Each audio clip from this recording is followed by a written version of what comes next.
Assalamualaikum Bu Wahyu. Hari ini kelompok kami akan mempresentasikan aparat keamanan negara. Kelompok kami terdiri dari Kukuh Iksan Maulana, nomor absen 22, Lisentia Hanaputika, nomor absen 23, Maria Clarissa, nomor absen 24, Mario Pandapotan, nomor absen 25, dan saya Karla Vanina Anjani, nomor absen 21.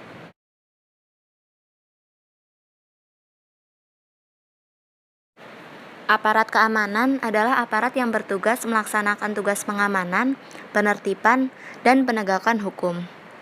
Di Indonesia, aparat keamanan terdiri dari Polri, personil seperti advokat, dan lembaga-lembaga penegak hukum seperti kehakiman, kejaksaan, dan pengadilan negeri.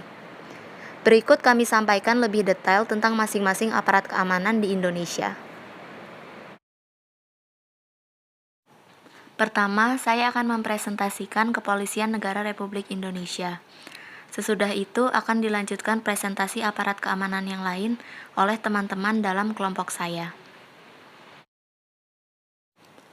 Kepolisian Negara Republik Indonesia biasa disingkat Polri. Polri mempunyai moto Rastra Sewa Kotama atau Pelayan Utama Bangsa. Berdiri pada tanggal 1 Juli 1946. Polri diatur dalam Undang-Undang Nomor 2 Tahun 2002. Kepala Kepolisian atau Kapolri yang tengah menjabat adalah Idam Aziz. Visi Polri adalah terwujudnya pelayanan, keamanan, dan ketertiban masyarakat yang prima, tegaknya hukum dan keamanan dalam negeri yang mantap, serta terjalinnya sinergi polisional yang proaktif. Misi Polri yaitu melaksanakan kegiatan penyelidikan, pengamanan, dan penggalangan, memberikan perlindungan, pengayoman, dan pelayanan secara mudah, responsif, dan tidak diskriminatif, menjaga keamanan, ketertiban, dan kelancaran lalu lintas, menjamin keberhasilan penanggulangan gangguan keamanan dalam negeri, mengembangkan perpolisian masyarakat yang berbasis pada masyarakat patuh hukum, menegakkan hukum secara profesional, objektif, proporsional, transparan, dan akuntabel untuk menjamin kepastian hukum dan rasa keadilan, mengelola secara profesional, transparan, akuntabel, dan seluruh sumber daya modern guna mendukung operasional tugas Polri, membangun sistem sinergi polisional antar departemen dan lembaga internasional maupun komponen masyarakat dalam rangka membangun kemitraan dan jejaring kerja.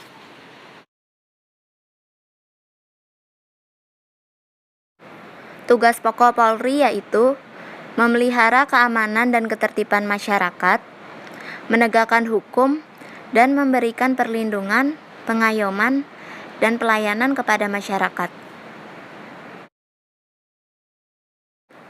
Wewenang Polri yaitu melakukan penangkapan, penahanan, penggeledahan, dan penyitaan terhadap semua orang yang bisa dicurigai sebagai pelaku pelanggaran hukum, melarang setiap orang berusaha meninggalkan atau memasuki tempat kejadian perkara ketika adanya penyidikan, membawa orang yang disangka sebagai saksi atau terdakwa kepada penyidik dalam usaha untuk penyelidikan, menanyakan, memeriksa tanda pengenal diri, melakukan pemeriksaan, dan penyitaan surat terhadap orang yang sedang dicurigai.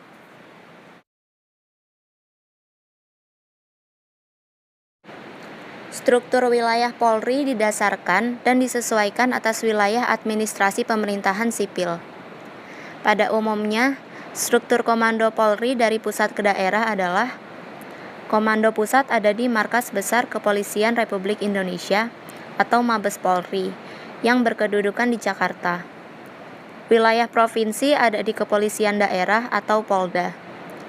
Wilayah kabupaten dan kota atau Kepolisian Resor terdiri dari Kepolisian Resor Kota Besar atau Polrestabes, Kepolisian Resor Kota atau Polresta, dan Kepolisian Resor atau Polres. Tingkat kecamatan atau kepolisian sektor terdiri dari Kepolisian Sektor Kota atau Polsekta, dan Kepolisian Sektor atau Polsek. Selanjutnya presentasi akan dilanjutkan oleh teman saya. Jenisnya kehakiman. Lembaga kehakiman atau kejaksaan terdiri dari hakim, jaksa, dan magistrat, dan sebagainya yang biasanya dilantik oleh kepala negara masing-masing. Mereka juga biasanya menjalankan tugas di mahkamah dan bekerja sama dengan pihak berkuasa, terutamanya polisi dalam menegakkan undang-undang. Pemisahan kekuasaannya itu suka disebut dengan trias politika, yaitu sebuah ide bahwa sebuah pemerintahan berdaulat harus dipisahkan antara dua atau lebih kesatuan kuat yang bebas, mencegah satu orang atau kelompok mendapatkan kuasa yang terlalu banyak.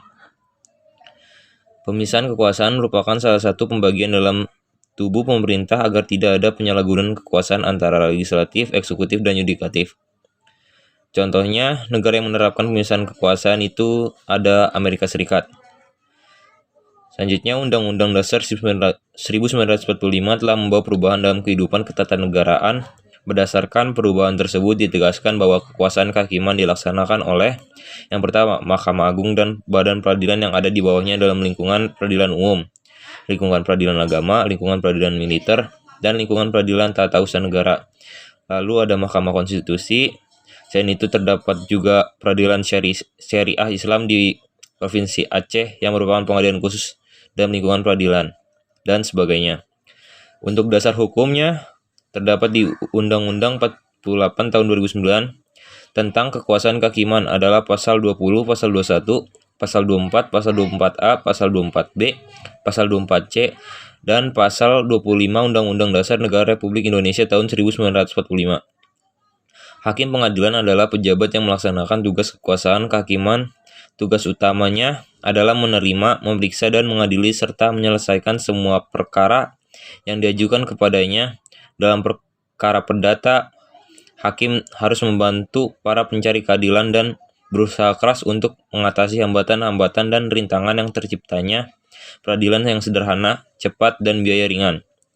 Selanjutnya itu jaksa. Jaksa adalah pejabat fungsional yang diberi wewenang untuk undang-undang untuk bertindak sebagai penuntut umum dan pelaksana putusan pengadilan yang telah memperoleh kekuatan hukum tetap serta wewenang lain berdasarkan undang-undang. Tugas dan wewenang jaksa itu sebagai penuntut umum dan pelaksana atau eksekutor putusan pengadilan yang telah berkekuatan hukum dan tetap dalam perkara pidana. Untuk perkara perdata, pelaksana putusan pengadilan yang telah berkekuatan hukum tetap adalah jurusita dan panitera dipimpin oleh ketua pengadilan. Kejaksaan dan panitera. Jaksa adalah pegawai pemerintah dalam bidang hukum yang bertugas menyampaikan dakwaan atau tuduhan di dalam proses pengadilan terhadap orang yang diduga telah melanggar hukum.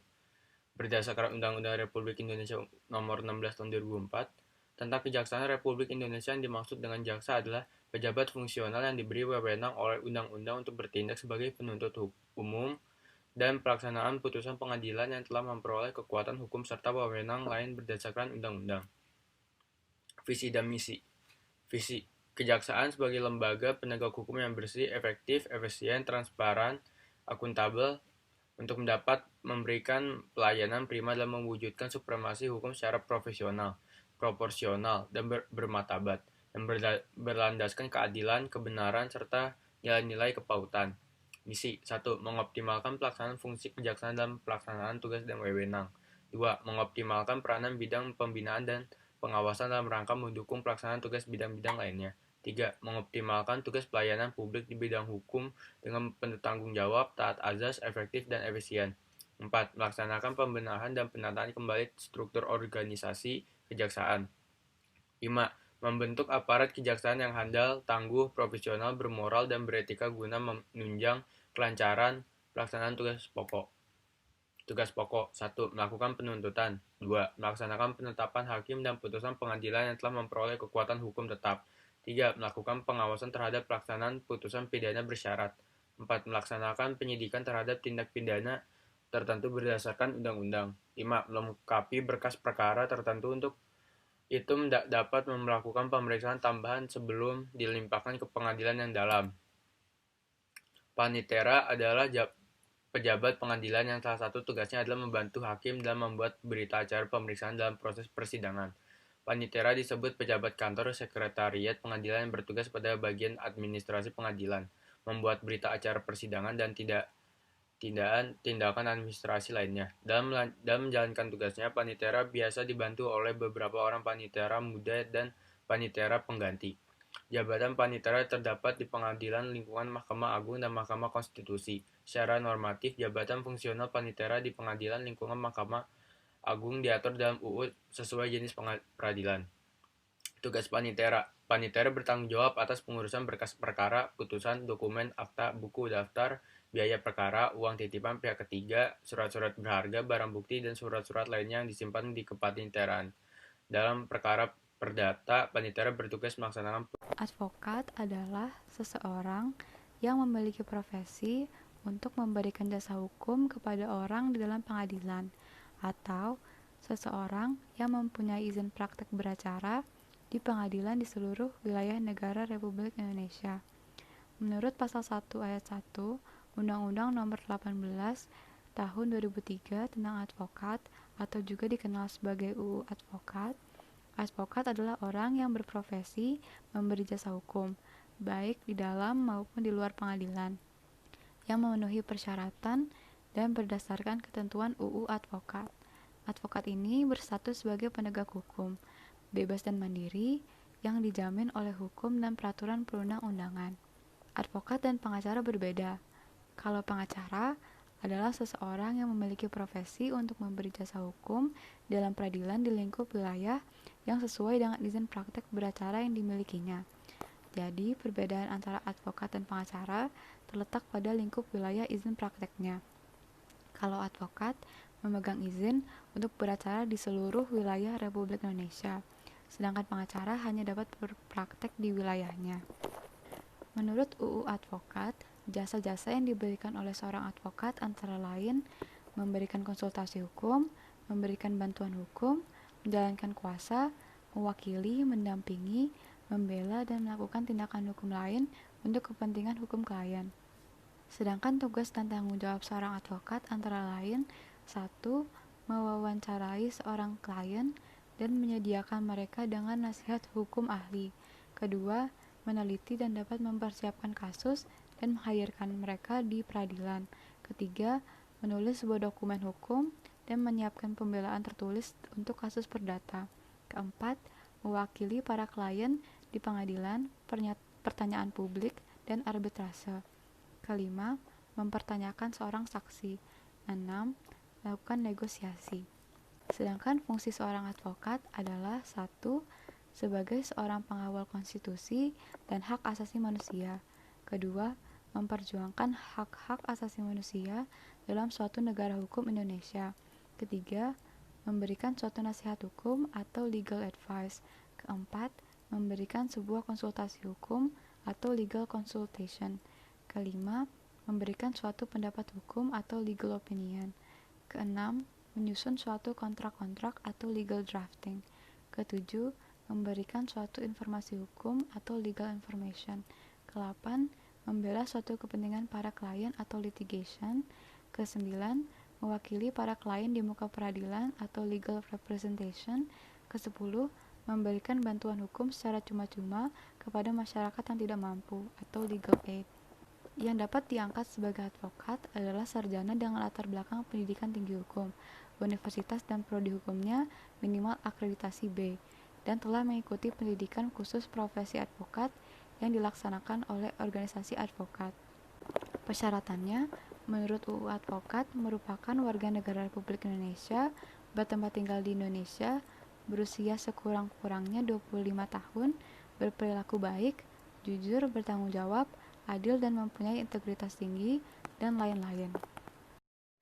Pengadilan Negeri. Pengadilan Negeri merupakan sebuah lembaga peradilan di lingkungan peradilan umum yang berkedudukan di ibu kota kabupaten atau kota.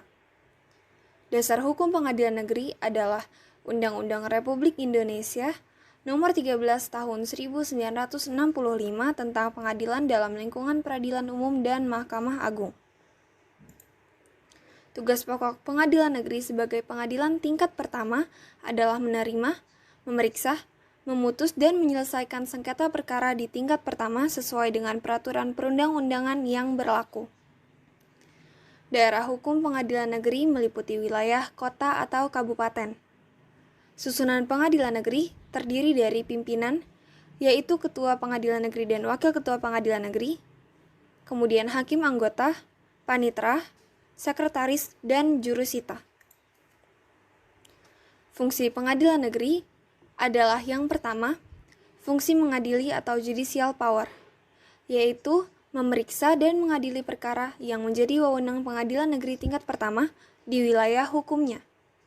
Yang kedua, fungsi administrasi, yaitu menyelenggarakan administrasi umum, keuangan dan kepegawaian, serta lainnya untuk mendukung pelaksanaan tugas pokok teknis peradilan dan administrasi peradilan. Yang ketiga, fungsi pengelolaan barang milik atau kekayaan negara yang menjadi tanggung jawabnya. Yang keempat, fungsi pengawasan internal dalam pelaksanaan tugas-tugasnya. Yang kelima, fungsi penyampaian laporan hasil evaluasi, saran, dan pertimbangan di bidang tugas dan fungsinya kepada pengadilan tinggi. Wewenang pengadilan negeri adalah yang pertama, melakukan penerimaan, pemeriksaan, pemutusan, hingga penyelesaian dari berbagai macam bentuk perkara pidana dan juga perdata yang dimana berada pada tingkat pertama terhadap rakyat untuk melakukan pencarian keadilan yang dimana ada pada umumnya. Yang kedua, melakukan pemberian daripada keterangan dan pertimbangan terhadap segala macam hukum kepada berbagai macam instansi pemerintah yang dimana termasuk ke dalam wilayah hukumnya. Yang ketiga, dapat dilakukan penyerahan daripada tugas dan juga wewenang lainnya yang didasari akan undang-undang. Sekian penjelasan dari kami. Terima kasih.